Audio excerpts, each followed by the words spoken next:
Racing, looking for a blistering speed at the start of the race, and there's the speed I'm talking about, courtesy of Yes, Sunday Surprise in second, Incredible Hook, running by the rail, comes Kingsguard, next on line is Chelsea, then followed by High Hopes, while top it is the early trailer by about 8 lengths of the leader. Half-mile distance they traveled with the fast is stepping yes on its favorite position as the pace setter, enjoying a 5 lengths lead. Sunday Surprise now in second, Kingsguard, Incredible Hook, Chelsea comes next, High Hopes, while top it is still racing in less, and Diana entering the home stretch. We have yes is still in control by about 3 lengths.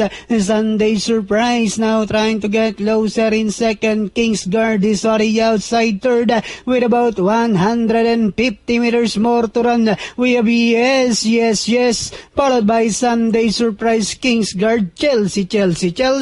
Last 100 meters we have yes over Sunday Surprise, and finally yes. Sunday Surprise, Kingsguard, then comes Chelsea, top it, Incredible Hook, and High Hopes.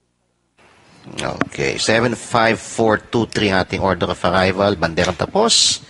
Numero 7, yes.